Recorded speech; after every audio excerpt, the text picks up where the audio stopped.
YouTube, chicks. Get ready. You know what to do, chicks. Listen, Chick Smooth. Hey, Chick Smooth. Appreciate all the coverage that you've been doing. I've been watching your shit for a while. I just subscribed to your shit too, bro. Y'all know what time it is, man. If you can't get him in court criminally, you try to file a civil lawsuit and see how much money you can get from the incident. Now, this is wild. We thought this story was over 2 months ago. Yes, I'm talking about Joe's sleepwalking case. The case was dismissed back in January and Joe was found not guilty. The judge basically told him, hey bro, find a way to cure your sleepwalking habits and get out of my courtroom. Now, of course, in true Joe fashion, he was excited about the verdict, so much so that he boasted about it on a podcast. And by preponderance of the evidence. Get out of here. Because then she got into what some of these things mean. Stalking means by statute 8.25, Words mean things. 2 or more times where you have harassed, threatened, made somebody in fear for their life, or yada, all of this shit that didn't apply to me.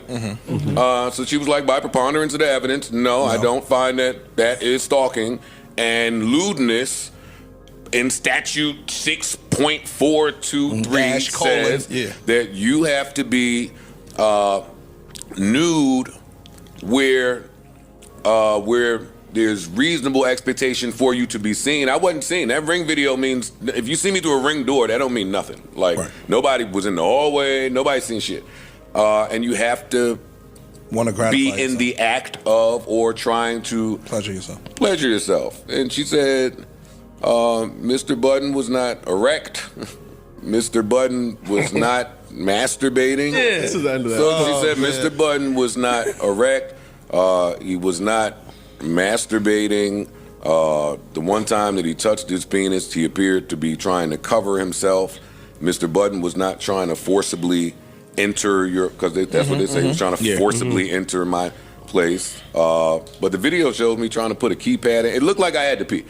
It looked like a 10-second video of me having to pee. She was like, he's shifting his weight from one leg to another leg as if he has to use the bathroom. He's not forcibly trying to enter. He was out there for a total of 9 seconds, and it is for that I find, it's over for that. So, Mr. Budden, please take the necessary precautions to make sure that this never happens again. Put the zap.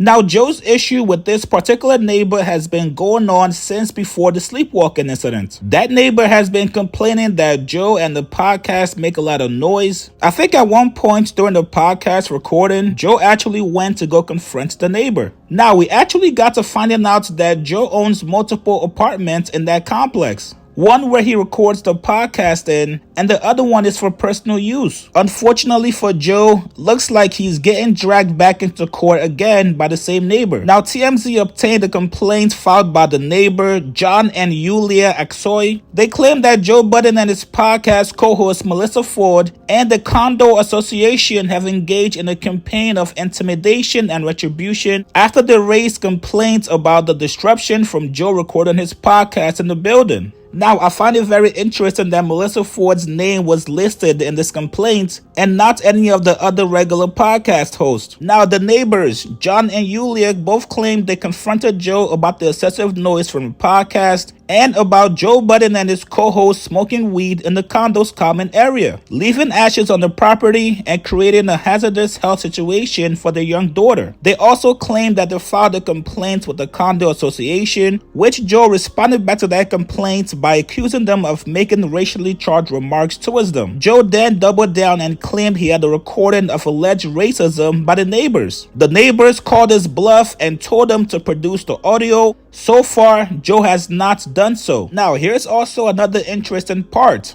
Turns out the neighbors actually listened to the Joe Budden podcast. Very awkward. In that complaint, the neighbors referenced an episode of the podcast from October 19th, 2024, which they accused Joe of playing loud music on purpose and simulating gunshots and sirens that lasted more than 8 minutes. Wait, hold up. How you a patroni and suing the goddamn podcast? On that same episode, they said Joe Budden referred to them as the neighbors and this Yulia, the wife, on the podcast. Now, it gets better, you guys. They went on to call out Joe Budden for lying about the sleepwalking incident. And then to get even more disrespectful, you guys, they included screenshots from their door camera that shows a nude Joe Budden in the hallway, which a lot of people were speculating, would they actually publish the nude photos and videos of Joe in their hallway? Which I guess legally you're able to. Now Joe and his lawyer told TMZ they believe the lawsuit is a little more than a money grab attempt by a person they believe to be a racist. So it looks like Joe is heading back to court. Last time he was dealing with this in court, he missed a couple days on the podcast. Not sure if that's going to be the case again this time around, but it looks like both parties are not budging. Neither Joe or the neighbor wants to move out of the complex to avoid issues with each other, but it might just come down to who's got more FU money, Joe or the neighbors. You guys get in the comments below, what do you guys make of this lawsuit by the neighbors and also the neighbors publishing Joe's naked sleepwalking body? Post your comments below, subscribe to my channel, like this video. I'll see you guys later, man.